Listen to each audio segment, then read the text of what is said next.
Asyhadu an la ilaha illallah wahdahu la syarikalah wa asyhadu anna Muhammadan abduhu wa rasuluh. Amma ba'du fa'udzu billahi minasyaitonir rajim. Bismillahirrahmanirrahim. Bapak Amir yang sangat saya muliakan dan saya cintai, hadirin sidang peringatan puncak daripada Khilafat Day Majelis Ansarullah Indonesia yang sangat saya muliakan. Saya haturkan Assalamualaikum warahmatullahi wabarakatuh. Waalaikumsalam. Dalam kesempatan ini, izinkan saya sedikit memberikan gambaran dan juga pengalaman dari beberapa pendahulu kita tentang khilafat sebagai sumber keberkatan dan kebahagiaan sejati. Pekerjaan seorang Nabi Allah jarang dapat diselesaikan dalam masa hidupnya, sehingga harus dilanjutkan oleh seorang penerus yang dipilih di antara para pengikut terbaiknya. Itulah yang dinamakan khalifah. Setelah Yesus ada Petrus, dan setelah Muhammad SAW ada Abu Bakar, begitupun setelah Mirza Ghulam Ahmad alaihissalam ada Hakim Nuruddin. Apa tugas mereka? Yaitu untuk mewujudkan kehendak Allah yang diembankan kepada sang Nabi, yakni agar kemuliaan dan kerajaan Allah tegak di bumi dan agar agama Allah unggul di atas semua agama lainnya. Berikut ini akan sedikit saya sampaikan beberapa sisi indah dari kisah para Khalifatul Masih. Judul kecintaan Khalifatul Masih kepada umatnya. Ada sebuah riwayat di zaman Hazrat Khalifatul Masih awal, datang menghadap beliau menjelang salat berjamaah Isya, seorang Ahmadi yang memiliki masalah. Huzur, istri saya sedang menghadapi persalinan yang sangat sulit. Saya sangat khawatir, Huzur. Mohon Huzur berdoa untuk kelancaran persalinan istri saya, serta kesehatan dan keselamatan bayi dan ibunya. Maka Huzur pertama pun menjawab, baik, akan saya doakan.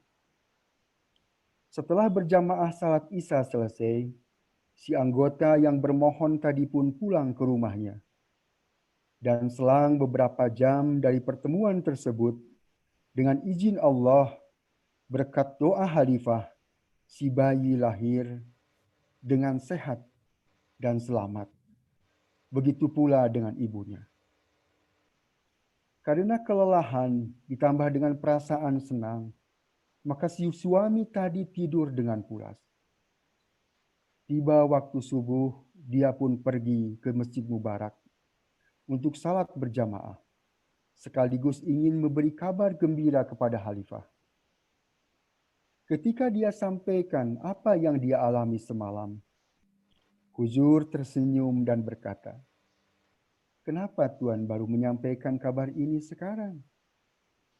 Seharusnya ketika bayi Tuan lahir, sampaikan segera kepada saya. Saya sepanjang malam, bahkan sampai pagi barusan, tidak henti-hentinya merintih, memohon kepada Allah agar persalinan istri Tuan lancar dan selamat baik bayi maupun ibunya." Hadirin, seperti itulah gambaran kecintaan seorang khalifah kepada kita. Selanjutnya dikisahkan oleh Tuan Khursyid sebagai Amir Jemaat Pakistan yang beberapa bulan yang lalu beliau berpulang ke rahmatullah. Ketika terjadi perpecahan antara Hindustan, di mana Hindustan menjadi terpecah menjadi India dan Pakistan. Saat itu terjadi hijrah besar-besaran para Ahmadi yang dipimpin langsung oleh Hajat Khalifatul Masih Tsani rahimakumullah alaih. Keluarga Hajat Masih Maud alaihissalam cukup banyak jumlahnya saat itu. Mungkin ada ratusan, mereka pun turut hijrah ke Pakistan. Para anggota lain untuk keperluan akomodasi dan konsumsinya di tempat tujuan dicukupi oleh langgar kanah untuk beberapa hari. Sedangkan keluarga Hajat Masih Maud alaihissalam ditanggung oleh huzur kedua rahimakumullah alaih. Inilah yang mereka tidak bisa lupakan. Kebaikan huzur kedua kepada semua keluarga Hajat Masih Maud alaihissalam yang jumlahnya sangat banyak saat itu. Sampai kapan itu? Berbulan-bulan huzur menanggungnya. Dan huzur tidak pernah sekalipun menyebut maupun menyinggung tentang kebaikan ini. Sampai-sampai katanya suatu ketika ibunda Tuan Khursyid, yaitu ibunda Amir Pakistan waktu itu, yang mengisahkan cerita ini, yang juga beliau satu di antara sekian banyak keluarga Hajat Masih Maud alaihissalam, bergumam di dalam hati, merasa tidak enak dan malu. Karena sudah sekian lama sejak awal berhijrah, keluarga beliau telah menjadi beban huzur. Beliau bergumam di dalam hati, sampai kapan kita ini menjadi beban huzur? Itu di dalam hati, tidak beliau nyatakan dan katakan kepada siapapun, sekalipun kepada suaminya sendiri. Hanya merasa malu saja di dalam hati. Sementara keluarga Hajat Masih Maud yang lain sudah satu persatu pergi dan sudah bisa hidup secara mandiri. Masak sendiri, serta memiliki kehidupan rumah tangga sendiri. Sedangkan beliau, yakni ibunda Tuan Khursyid, masih belum juga mandiri. Dan itulah yang membuat beliau merasa tidak enak hati. Meskipun tidak pernah diutarakan, rupanya huzur menangkap perasaan itu. Huzur menangkap suara hati kerabatnya itu. Apa yang huzur lakukan? Huzur menitip pesan kepada Hajat Amazan demi menjaga perasaan sang kerabat tadi. Huzur tidak menyampaikannya secara langsung. Pesan huzur kepada Hajat Amazan, tolong sampaikan kepada Umi Nasirah, yaitu ibunda daripada Tuan Khursyid. Katakan kepada dia, orang-orang telah meninggalkan saya. Tolong kamu jangan meninggalkan saya. Jadi bahasanya begitu Bapak-Bapak. Membesarkan hati seseorang kerabat yang merasa nelangsa karena telah sekian lama menyusahkan dan menjadikan beban huzur. Dikisahkan ketika huzur harus berhijrah ke London. Karena sudah pada puncaknya penentangan. Masa genting diputuskanlah bahwa beliau harus berhijrah ke London. Anggota tidak ada yang tahu bahwa huzur akan hijrah ke London. Mungkin ada beberapa yang merasakan isyarat karena huzur beberapa kali membacakan ayat-ayat hijrah pada saat sholat berjamaah. Sebelum huzur pergi ke London, huzur mengumpulkan para anggota di Masjid Mubarak Rabuah. Huzur bicara kepada mereka semua. Apa yang huzur sampaikan sangat menyentuh hati. Huzur bersabda, saya meminta tuan-tuan datang. Bukan kemari. Bukan bertujuan untuk menceramahi tuan-tuan. Tapi saya hanya ingin menatap tuan-tuan semua. Mata saya merasa senang setelah melihat tuan-tuan. Dan hati saya pun mendapatkan kesejukan. Saya mencintai tuan-tuan. Ini sabda huzur keempat sebelum berhijrah. Subjudul kecintaan para Ahmadi kepada Khalifah. Dikisahkan ada seorang perempuan tua Ahmadi dari Pakistan. Ketika Hajat Khalifatul Masih Arabi telah hijrah ke London. Si nenek tadi apply visa ke Kedubes untuk pergi menghadiri jalsah di Inggris dengan tujuan ingin berkunjung dan berjumpa bermulakat dengan Khalifah. Seperti biasa, pada umumnya bagi para pengaju visa, sang nenek menjalani begitu lama pemeriksaan dan wawancara di Kudubes Inggris. Nenek, mau apa ke London? Sang nenek menjawab, saya ingin berjumpa dengan khalifah saya. Saya mau jalsah di sana. Si penanya, petugas daripada Kedubes, bingung dan dia pun bertanya ke sana kemari. Lalu si pewawancara akhirnya bertanya, Nenek, apakah di London ada saudara? Ya, saya punya anak saya. Kenapa nenek tidak bilang dari tadi kepada saya bahwa nenek ke London hendak menemui anak, bukannya malah bilang yang lain-lain?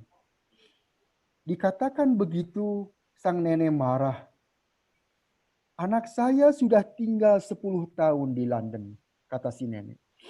Tapi saya tidak pernah berkunjung ke London sekalipun.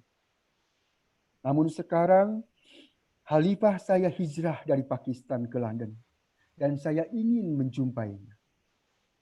Demikianlah kecintaan seorang nenek tua kepada khalifahnya. Hadirin yang saya muliakan, selanjutnya ada cerita seorang Ahmadi dari Syria yang bernama Ahmad Yunus Sahib. Ketika untuk kali pertama beliau mendapatkan karunia bermulakat dengan huzur. Seperti keinginan kita semua, ingin tinggal bersama huzur layaknya Abu Hurairah bersama Rasulullah SAW. Ahmad Yunus menyampaikan kepada huzur, Huzur, saya ingin setiap saat bersama huzur. Huzur bersabda, Tuhan tidak mungkin ikut dengan saya setiap saat secara jasmani. Yang Tuhan bisa lakukan adalah Tuhan coba amalkan setiap apa yang saya sampaikan dan praktekkan dalam kehidupan sehari-hari. Itulah tanda bukti kecintaan Tuhan kepada khalifah, sabda huzur. Ada sebuah hadis yang berbunyi seperti ini. Fa in ra'aita yauma izin halifata fil ard faljimhu innuni kazibmuka wa in uhila maluka. Yang artinya Rasulullah SAW bersabda, jika kalian mendapati khalifah di muka bumi ini, bergabunglah dengannya, meskipun tubuh kalian diiris-iris, harta kalian dirampas. Meskipun dengan demikian, janganlah sampai kalian berpisah dari khalifah. Bahkan meskipun semua yang kalian miliki hilang, harta, keturunan, bahkan jiwa kalian sekalipun, tetaplah istiqomah untuk menjalin kesetiaan kepada khalifah. Dan janganlah bersikap tidak taat kepadanya. Nasihat Rasulullah SAW. Berbahagialah kita semua yang sudah beriman kepada Rasul akhir zaman dan khalifah. Dalam konteks ini, ada sebuah kisah yang sangat menarik di mana seorang pemuda Ahmadi di Pakistan dijatuhi hukuman yang berat karena dianggap oleh para mullah dan penegak hukum di sana melanggar aturan yang mereka buat. Kita semua tahu bahwa di Pakistan mengucapkan Assalamualaikum, mengumandangkan azan, ataupun mengucapkan La ilaha illallah. Bahkan kita kedapatan untuk sedang memfotokopi Al-Quran saja, kita ditangkap dan dihukum. Jadi dalam kesempatan ini si pemuda tadi dianggap melanggar. Lalu para mullah mencoba merayu si Ahmadi terhukum melalui kakaknya yang masih gair Ahmadi. Ya, sudahlah, sampaikan kepada adikmu. Ucapkan saja kalimah syahadat sebagai tanda bahwa dia keluar dari Ahmadiyah. Tobat saja, nanti kita urus pembebasan dia. Namun si pemuda Ahmadi tadi tidak mau. Maka para mullah pun datang kepada ayahnya dan mengatakan hal yang sama untuk pura-pura saja beat keluar dari Ahmadiyah. Meskipun di dalam hatimu masih tetap menjadi Ahmadi. Itu pun sekali lagi ditolak oleh sang pemuda tadi. Akhirnya sang mullah berang dan mengatakan, kalau begini maka masa depanmu akan hancur. Apa jawab si pemuda Ahmadi? Meskipun masa depanku hancur, biarkan saja hancur. Saya tidak akan pernah berpaling sedikit pun dari keyakinan saya. Sekalipun nyawa saya harus melayang. Itu jawaban sang pemuda Ahmadi. Tidak mungkin aku meninggalkan Ahmadiyah sebagaimana Imam Hussein tidak beat kepada Yazid. Demikian pula aku tidak akan beat di tangan Bulah. Ini sekalipun tidak akan beat di tangan Bulah sekalipun. Sekalipun aku harus dijebloskan ke dalam penjara. Inilah rupa keteguhan iman sebagai buah dari keberkatan khilafat. Hadirin yang saya muliakan, satu terakhir, dikisahkan tentang jangankan doanya, kata-kata khalifah dikabulkan oleh Allah Subhanahu wa taala secara istimewa. Dikisahkan di dalam mulakat huzur dengan satu keluarga Ahmadi, di mana di dalam keluarga tersebut ada seorang pemuda. Seperti biasa, huzur bertegur sapa dengan bertanya siapa nama dan pekerjaan. Si pemuda tadi mengatakan bahwa pekerjaan saya adalah seorang pegawai di sebuah kantor pemerintahan. Apa jawab huzur? Oh, kamu kepala ya di sebuah kantor pemerintahan. Sang pemuda menjawab, bukan huzur. Saya seorang pegawai biasa di sebuah kantor pemerintahan. Lagi-lagi huzur mengatakan, oh, kamu kepala ya di kantor pemerintahan. Bukan huzur. Tapi kemudian huzur memotong dan berkata bahwa insya Allah Ta'ala kamu akan menjadi seorang kepala di kantor pemerintahan. Dan benar saja selang beberapa bulan sang pemuda dinobatkan menjadi kepala di kantornya. Jadi kemakbulan doa huzur pun dirasakan oleh para gair Ahmadi. Salah satu di antaranya ada seorang dokter di Kadian, India, ya, di mana sang dokter ini sangat terkenal, mujarab dalam memberikan obatnya. Suatu sore datang ke dokter tersebut seorang Ahmadi untuk bersilaturahmi. Singkat cerita, si Ahmadi tadi berkata kepada sang dokter, wah, ramai sekali klinik Anda, Tuan. Lalu sang dokter menjawab bahwa ini semua berkat doa Khalifah Tuan. Bagaimana ceritanya? Kata si Ahmadi. Saya pernah pergi untuk sengaja bermulakat dengan beliau guna meminta doa. Huzur, saya seorang dokter. Saya sering memberikan resep untuk banyak orang. Saya memohon doa kepada Huzur. Jadikanlah tangan saya sebagai perantara kesembuhan bagi orang banyak. Setelah itu Huzur pun memegang tangan sang dokter yang gair Ahmadi tersebut selama hampir 10 menit. Lalu kemudian dilepaskan. Dan setelah itu yang namanya pasien datang siang malam ke klinik sang dokter gair Ahmadi tersebut. Hadirin yang sangat saya muliakan, kita semua hafal ayat yang berbunyi kunu ma'asadiqin. Bergaulah kamu dengan orang-orang yang benar ataupun soleh. Untuk zaman ini orang sidik yang dimaksud menurut Huzur adalah hendaknya kita para Ahmadi membiasakan untuk menciptakan hubungan pribadi dengan Khalifah. Kokohkanlah jalinan dan kesetiaan kita kepada Khalifah. Dan yakinlah bahwa saat ini doa yang akan dikabulkan adalah doa yang sampai ke langit melalui pintu khilafat. Yakni tidak mungkin terkabulnya doa orang-orang yang bertentangan dengan kehendak khilafat.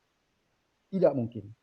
Jadi setiap kita harus membangun hubungan yang kokoh kuat ini dengan cara menyimak serta mengamalkan khutbah-khutbah khalifah dan berkirim suratlah secara rutin untuk memohon doa kepada beliau.